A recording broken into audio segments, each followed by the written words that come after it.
My name is Amaka, and I have a story to tell about how I went from a simple palace kitchen girl to discovering I was a princess. I remember the day I first arrived at the royal palace of Umuoma Kingdom. I was only 15 years old, nervous and excited. The palace gates were huge and golden, guarded by soldiers in neat uniforms. My heart beat fast as I walked in with a small bag containing my clothes and one precious necklace I had since I was a baby. I did not know who gave me that necklace, but it was the only thing I had from my unknown parents. Inside, the palace took my breath away. It was not an old dark castle at all. It was a beautiful mansion with shining marble floors and tall white pillars. There were big glass windows that let in a lot of sunlight. Chandeliers sparkled from the ceilings. I saw elegant furniture and large paintings on the walls. One painting showed a graceful woman in royal dress. I learned later she was the late Queen Norma, the king's wife who had died many years ago.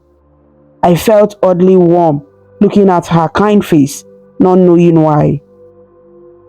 I was led by a friendly servant to the kitchen area where I would work. The kitchen was large and modern, with stainless steel stoves, big fridges, and shining pots and pans. It smelled of spices and fresh vegetables. A cheerful older lady in a neat apron came forward to greet me. "Welcome, my dear," she said with a smile. "I am Auntie Chinyere, the head cook. You must be the new kitchen girl." "Yes, ma," I replied politely, bowing my head. In Nigeria, we often call older women ma or auntie to show respect. I was thankful she seemed kind. Auntie Chinyere showed me around the kitchen. There were several other helpers, chopping vegetables and stirring pots.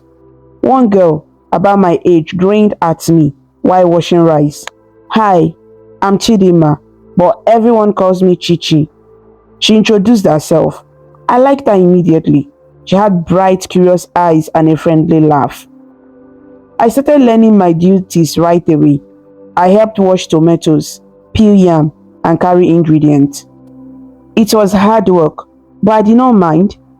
I was happy to have a job in the grand palace. I had grown up in an orphanage and then lived with a foster aunt for a while. When I heard the palace was hiring staff, I applied, and by luck, I got the job. Now, I had a place to sleep, a small room in the servant quarters, and food to eat. As long as I worked hard, I promised myself to do my best here. On my first afternoon, I heard a loud, sharp voice behind me. "Who is that?" The kitchen suddenly became silent. I turned around to see a girl around my age, but dressed in much finer clothes. She wore a silky pink dress and high-heeled shoes. Her hair was styled elegantly, and around her neck were shiny beads. Even though she was young, she carried herself like she was very important. "That is Princess Adaku," Chichi whispered to me quickly, eyes wide. I immediately dropped into a small curtsy out of respect. I realized this must be the king's daughter, the princess of Umuoma Kingdom. Princess Adaku walked into the kitchen with a frown on her face. She looked me up and down as if I were a bug. "Who are you?" she demanded. "I am Amaka, Your Highness," I said softly, still bowing my head. I felt very shy and nervous. Adaku did not smile. "A new kitchen girl, Make sure you do not mess things up here," she said coldly. She walked closer and looked at the tomatoes I had been peeling. She picked one up and then suddenly tossed it on the floor. "You call this clean? It's dirty. Do it all over again," she snapped. I was shocked. The tomato had been perfectly clean and ready to slice, but I didn't dare protest. "Yes, Your Highness," I murmured. I bent down quickly and picked up the tomato from the floor. My cheeks hot with embarrassment. My hands trembled as I went to fetch fresh water to rinse all the tomatoes again. Princess Adaku turned and told Auntie Chinyere, I hope dinner is ready on time. Father will be back from his meeting soon, and I want jollof rice and spicy chicken. It better be good. Auntie Chinyere nodded respectfully. Yes, Princess, it will be ready. We are preparing it now. Adaku gave one last glare at me and the other kitchen staff. Then she left, her high heels clinking on the tile floor as she walked away quickly. Once she was gone, everyone breathed out in relief. The kitchen came back to life with chopping and stirring. I felt upset by my first meeting with the princess. I had heard Princess Adaku was about my age and was known to be very beautiful, but people also whispered that she was spoilt and harsh. Now, I saw that the rumors were true. She had been so unkind to me for no reason. Auntie Chinyere patted my shoulder gently. Don't mind her, my dear. Just do your work well. The princess can be difficult, but we must be respectful and patient. Chichi made a funny face behind the head cook's back, mimicking Adaku's angry expression. I covered my mouth to hide a small laugh. Chichi always found a way to make me smile, even on a hard day. That evening, I helped serve dinner in the dining hall. It was my first time seeing King Ifeanyi up close. King Ifeanyi was Princess Adaku's father and the ruler of Umuoma. He sat at the head of a long dining table. He was a tall man in his 50s with a kind but tired face. He wore a flowing royal blue attire with gold embroidery and a red coral bead necklace that only royals wore. On his head was a golden crown.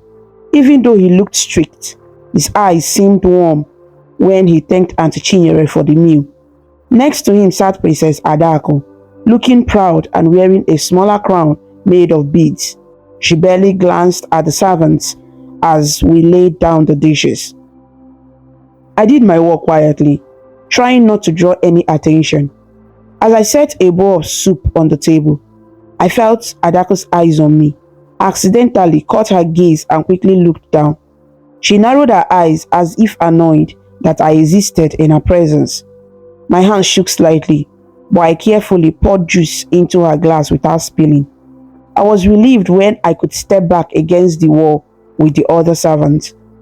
The king discussed his day's meetings with Adaku while they ate. Adaku spoke in a sweet voice to her father, very different from the sharp tone she used with us in the kitchen. Father, the minister's wife invited me to a charity ball next week. May I attend? She asked nicely. Of course, my daughter, King Ifeanyi replied. You represent our kingdom. Make sure to behave well and greet everyone politely.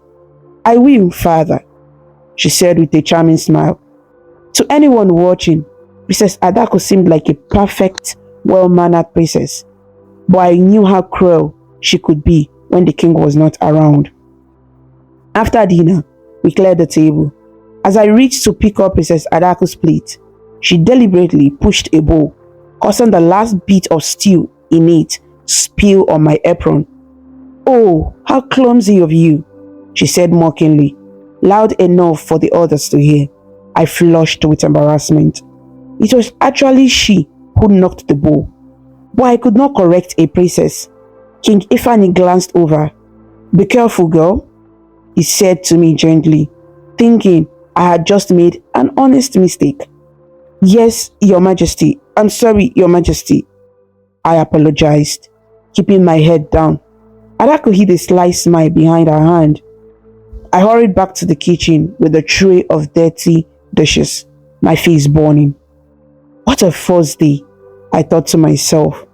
I had dreamed working in the palace would be wonderful, but now I had already gotten on the princess's bad side. That night, I lay on my small bed in the servant quarters, unable to sleep well. The room I shared with Chichi was simple, with 2 narrow beds and a small table, but it was comfortable enough. Chichi was already snoring softly on her bed. I gently touched the little necklace I always kept under my pillow. It was a small locket with a strange crest on it, a symbol of a lion and a star. I had had it since I was found as a baby at an orphanage door. The necklace was the reason the nuns named me Amaka, which means beautiful in Igbo, because the locket was beautiful and they hoped my life would be beautiful too. I wondered, as I often did, who my real parents were and why they left me with just this necklace. Maybe they couldn't take care of me. Maybe something had happened. I would never know. With a sigh, I closed my eyes and tried to think of happier things, like that warm smile King Ifani gave when he thanked us for dinner. At least the king was kind. I would work hard to serve him and the palace. Little did I know that my life in the palace was going to be full of challenges, and that the necklace under my pillow held the key to a big secret, one that would change my life forever. Over the next few years, I learned to live with Princess Adaku's harsh treatment. Almost every day, she found a way to make me feel small. If a meal was a minute late, she would scold me in front of everyone. If I walked past her in the hall, she would sneer at my simple clothes or call me palace rat under her breath. Sometimes, she made me do tasks that were not even my duty, like polishing her shoes or arranging her dresses, just to keep me running around. I always obeyed because I needed to keep my job and I did not want any trouble. Despite Adaku's cruelty, I tried to stay positive. I was good at cooking, and Auntie Chinyere praised my tasty soups and stews. Chichi became my best friend, and we found moments of laughter even in hard times. For example, one morning, Adaku demanded a special breakfast of pancakes and fruits at 5 o'clock. I had to wake up extra early to prepare it. I was so sleepy that I accidentally put salt instead of sugar in the pancake batter. When Adaku took a bite, she spit it out and yelled at me for ruining her breakfast. After she stormed off, I was terrified I might be fired. But Auntie Chinyere simply chuckled and said, "Even princesses can't always get what they want. Don't worry, we'll just make a fresh batch." Later, in our rooms, Chichi and I giggled about the salty pancakes. It was a small moment of humor that helped me through the day. One bright afternoon, I was carrying a large basket of yams from the storage to the kitchen. It was heavy and I struggled with each step.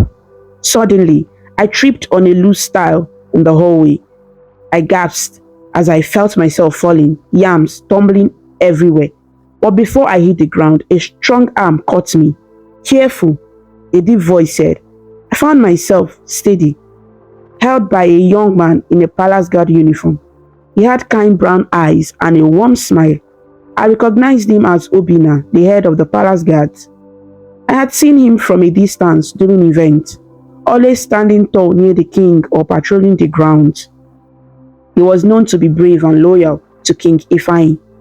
I never had a reason to talk to him until that moment. Sorry, I stammered, quickly stepping back and bowing my head. "Thank you, sir." He bent down to help gather the scattered yams. "It's all right. You should be more careful with such a heavy load," he said gently. He wasn't scolding, just concerned. I knelt and picked up a couple of yams, my face hot with embarrassment. "Yes, I will, thank you," I said again. I dared to glance up at him. He looked about 23, 25 years old, not so much older than me, with a neatly trimmed beard and a strong, kind face. "You are Amaka, right? The kitchen girl?" he asked, surprising me that he knew my name. "Yes, I am," I replied shyly. Obina smiled. "I've heard your cooking is excellent. The jollof rice yesterday was very tasty." I felt a flutter of pride and surprise in my chest. The head guard had noticed my cooking. "Thank you. I'm happy you liked it." He handed me the last yam that had rolled away and then even lifted the heavy basket for me. "Let me carry this to the kitchen for you." "Oh no, I can manage," I began, but he was already walking beside me with the basket as if it weighed nothing. I walked with him, feeling both grateful and nervous. It was rare for a palace guard, especially the head of guards. to help a servant with chores like this. As we walked, he asked, "How are you finding life in the palace?" "It's fine, sir," I answered carefully. "I'm learning a lot and I try to do my best." He nodded. "Good. The palace may feel big and strange at first, but you will get used to it. If you ever need any help or if anyone troubles you too much, let me know, okay?" His eyes seemed to hold a knowing kindness. For a moment, I wondered if he was hinting about Princess Adaku's behavior. Many staff feared speaking openly, or perhaps he had seen how she treated people. I will, thank you," I said softly, not wanting to say more. We reached the kitchen and he set the basket down on a counter. Auntie Chinyere and Chichi looked surprised to see the head guard carrying in yams with me walking behind. Obina gave a small salute and smiled at them. "I was just helping to deliver this safely. Auntie, I hope there will be some of your delicious stew for lunch," he said lightly. Auntie Chinyere laughed. "For you, Obina, of course. Thank you for helping my girl." He nodded, then turned to leave. Before stepping out, he looked at me and said, "Be careful next time, Amaka." There was a gentle concern in his voice. "I will, thank you again," I responded, feeling warm inside. After he left, Chichi rushed to my side with a mischievous grin. "So, the handsome head guard knows your name," she teased in a sing-song voice. "Stop that," I said, my cheeks growing hot. He was just doing his duty, helping someone who fell. Auntie Chinyere raised her eyebrows playfully. "Obina is a good man, very respectful and dutiful, and not bad to look at, eh?" She winked. I covered my face in embarrassment while Chichi giggled. I had never really thought about romance or anything like that. My life had been mostly about survival and work. But I had to admit, Obina's kindness made me feel nice. That evening, when the day's work was done, I sat outside the kitchen on a small bench to get some fresh air. The sun was settling, painting the sky orange and pink. I was tired, but a little smile stayed on my lips. I kept replaying how Obina had caught me and carried the basket effortlessly. Most guards or royal staff barely noticed a maid like me unless I was in their way. But he had not only noticed, he helped and remembered my name. From that day on, whenever our paths crossed in the palace corridors or at events, Obina would give me a friendly nod or a smile. Sometimes, he even stopped by the kitchen to compliment the food. I found myself looking forward to those moments. Chichi never failed to tease me after he left, whispering, "Amaka, he likes you," in my ear and making me shush her quickly. I always denied having any feelings beyond respect and gratitude. After all, who was I? Just a lowly kitchen girl. And who was he? A respected guard captain and a princess. Princess Adaku also lived in the palace. It would be foolish to think someone like Obina would prefer me over all the fine ladies around, perhaps even the princess. Still, daydreams crept into my heart, little by little, no matter how I tried to be practical. One late afternoon, about 3 years after I first arrived at the palace, I was cleaning up in the small palace library. Princess Adaku often spent time there browsing social media on her phone, under the pretense of reading. That day, I had brought her a glass of chilled mango juice as she sat on a luxurious couch, scrolling through her phone. As I turned to leave, I heard her make a sharp sound of annoyance. "Ah, the internet here is so slow," Adaku complained. She looked up and beckoned me back. "Amaka, come here." I walked back nervously. "Yes, Your Highness." She thrust her phone into my hand suddenly. On the screen was a photo of Obina and another female guard standing together during a security drill. It seemed someone posted palace event photos on a social media page. "What do you think of this?" she demanded. I was confused. "It's the head guard and Officer Ngozi during last week's parade, I think." Adako's eyes flashed with anger. "That's not what I mean, you foolish girl. I saw you smiling when Captain Obina was mentioned yesterday. Do you fancy him?" My heart skipped a beat. I hadn't realized she had noticed anything. I felt my cheeks burn. No, no, Your Highness, I don't. I lied quickly. I just respect him. He's very kind to everyone. Adaku stood up, her silk gown rustling. She stepped closer, glaring down at me. Though we were about the same height, her presence felt intimidating. Listen to me, she said in a low, threatening voice. A palace rat like you should not dream above her station. Captain Obina is loyal to me, the princess, and to my father. He spends time around you only to praise your cooking out of pity. If I ever see you trying to get his attention or stealing glances at him, you will deeply regret it. My hands trembled as I held her phone. I'm sorry if you got that impression, princess. I would never be improper, I said softly, keeping my eyes on the floor. She snatched her phone back. Good. Remember, you're just a servant. Know your place. She snapped her fingers in dismissal. I quickly bowed and left the library, my heart pounding painfully. Tears of embarrassment and anger pricked my eyes as I hurried down the hall. It hurt to be called a palace rat, and it hurt more that she thought I wasn't worthy of even speaking to Obina.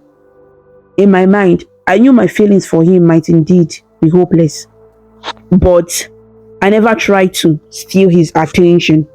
We had only ever been friendly. Was it so wrong that someone showed me kindness and I smiled? For the next few days, I tried to avoid Obina whenever possible. I was afraid Princess Adaku might see us even talking and punish me. If I was serving food in a room and he came in, I quickly finished and left. When he smiled or tried to greet me, I gave only a quick nod and hurried away.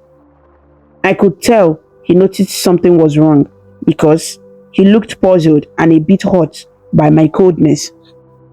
One evening, I was carrying a tray of tea for the king's study. I heard footsteps and saw Obina approaching on his patrol. I immediately looked down and stepped to the side to let him pass. Amaka, wait, he said gently. I froze, feeling my heart race. I must serve the king's tea before it gets cold, sir, I said quickly. It will only take a second, he insisted, blocking my path softly. Have I done something to offend you? You run away whenever you see me these days. My eyes stung with tears. I was holding it back. No, not at all. I'm just busy with work. I lied. She looked unconvinced. If someone or something is bothering you, you can tell me. You know that, right? His voice was full of concern and care. I wanted so badly to tell him about Adaku's warning, but I was terrified of what would happen if I did, so I just shook my head. Everything is fine. I'm okay. I'm sorry, but I really need to go. The king is waiting. I stepped around him and hurried off, not looking back. I could feel his eyes on me as I went. My chest ached with the desire to turn and talk, but fear pushed me forward. I delivered the tea to King Ifeanyi, who thanked me kindly as usual, and then I returned to the kitchen in a somber mood. Chichi noticed my sadness and squeezed my hand.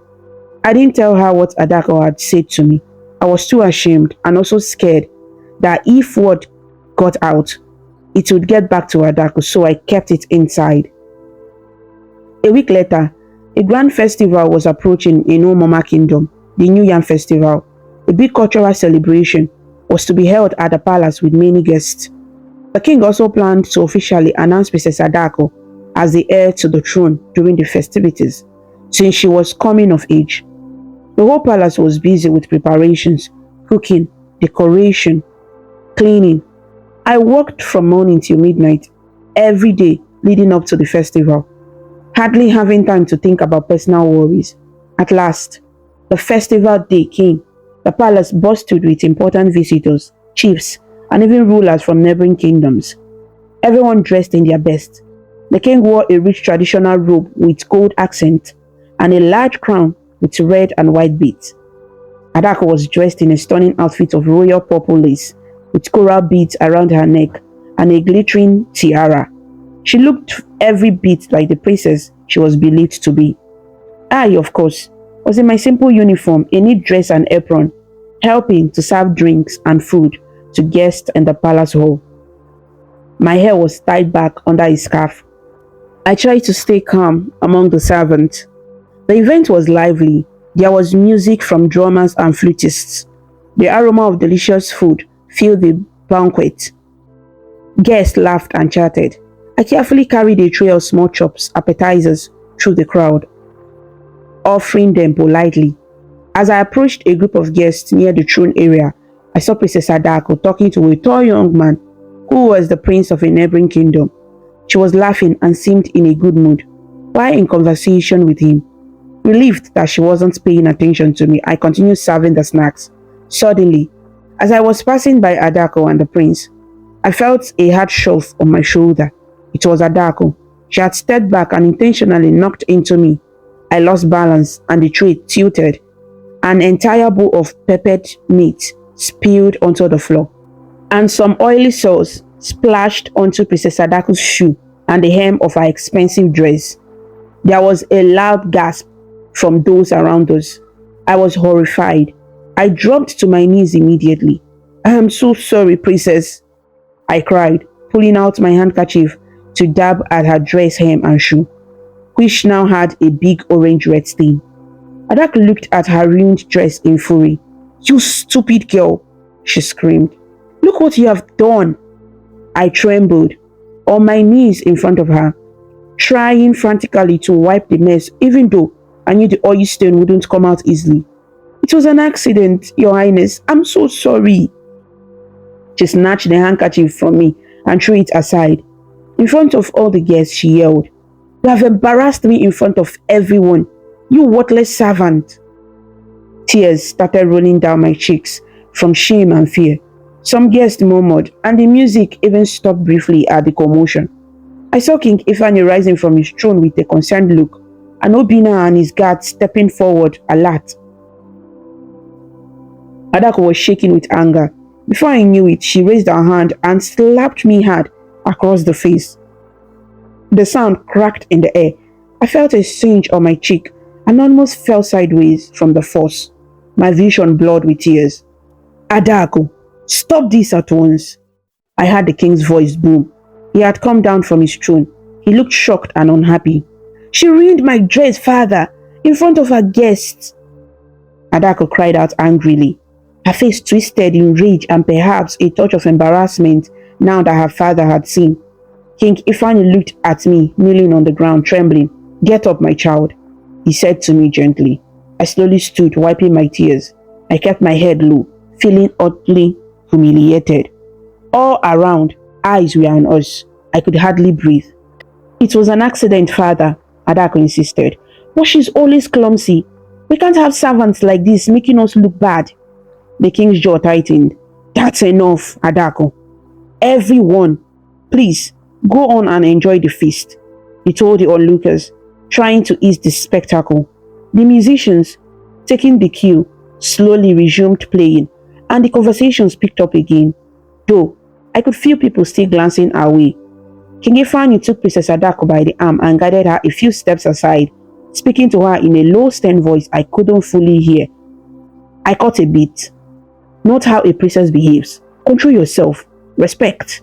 He was clearly reminding her. Adaku did not say much in return, only pouting angrily. Then the king turned to me. "Amaka, are you hot?" he asked. My cheeks still burned, but I shook my head quickly. "I'm fine, Your Majesty," I managed to say, though my voice shook. "I'm very sorry for the trouble." He sighed, looking at me with those kind fatherly eyes. "Go to the kitchen and put some ice on your cheek." "Yes, Your Majesty," I whispered, curtsying and hurrying away, leaving the spilled food for another staff to clean. In the kitchen, Auntie Chinyere and Chichi gasped when they saw the red mark on my face. They comforted me, and Auntie gave me ice wrapped in a cloth to press on the swelling. I was shaken by what happened and also worried. Would I be punished further? Mrs. Adaku's anger was not small. She could still demand I be fired for embarrassing her, even if the king had calmed things publicly. Sure enough, later that night, after the festival ended, my fear came true.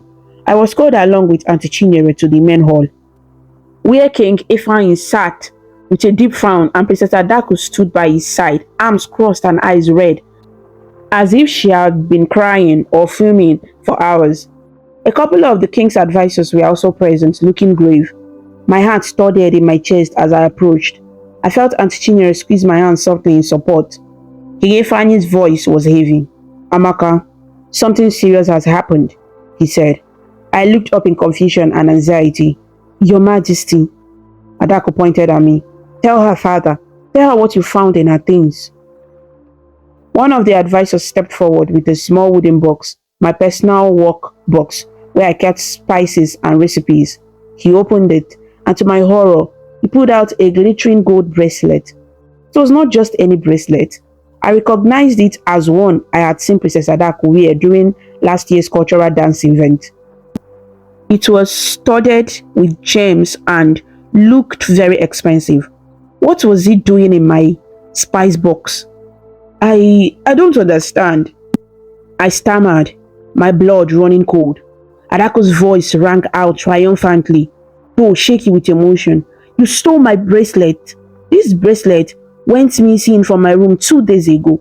We quietly searched everywhere. Tonight after the festival, I asked the staff to check the servants' quarters, and here it is, hidden in your things. She looked at me with such hatred and betrayal, as if I truly had done it. My mouth fell open. No, I never stole anything, I cried, panicking.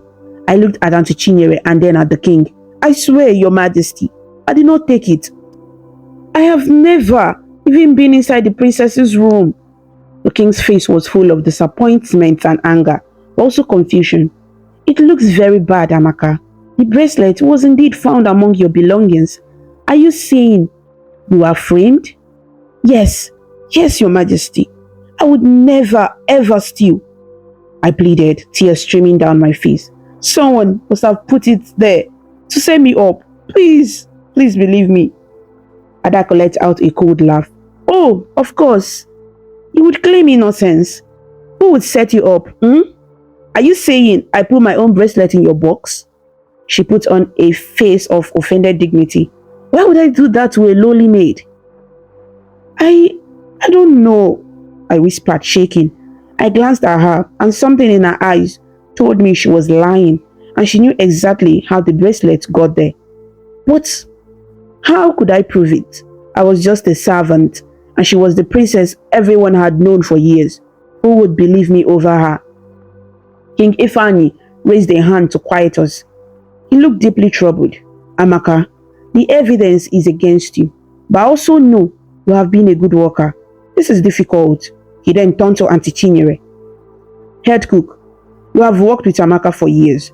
What do you say of this? Auntie Chinyere stepped forward nervously. She bowed. Your Majesty, I have known Amaka to be an honest, humble girl. She has never stolen anything, not even a morsel of food outside meal times. I do not believe she would do this, my king. Adaku interjected sharply. She fooled all of you then. Father, I found her out. Perhaps she wanted to sell this bracelet or keep it for when she runs away. Who knows? We don't know where she comes from. She has no family. Maybe she's a little thief after all. Each word from Adaku felt like a knife. It hurt especially that she mentioned I have no family. I bit my lip hard to hold back a sob. King Ifeanyi's face grew more serious. He clearly did not like the situation. At last he said, this matter requires proper inquiry. Until we get to the bottom of this, Amaka, you will be kept under guard. If it turns out you are guilty, you will face the law. If you are innocent, I promise you will be cleared. Is that understood? I nodded weakly, my hope faltering. Yes, Your Majesty, I whispered. My whole body felt numb. Guards stepped forward, including Obina, who had been standing quietly near the doorway all along, witnessing this scene. He had a pained, conflicted look on his face. Take her to the holding room, King Ifeanyi ordered. It was a small room near the guard post that served as a simple cell for holding anyone who committed offense in the palace. Obina came close to me. He gently took my arm, and I could feel his hand shaking a little. Come, Amaka, he said quietly. There was sorrow and determination in his eyes. As he led me away, Princess Adaku let out a sigh of relief. Thank you, Father. We must keep the palace safe from such people. I heard her say behind us. My heart clenched at her words.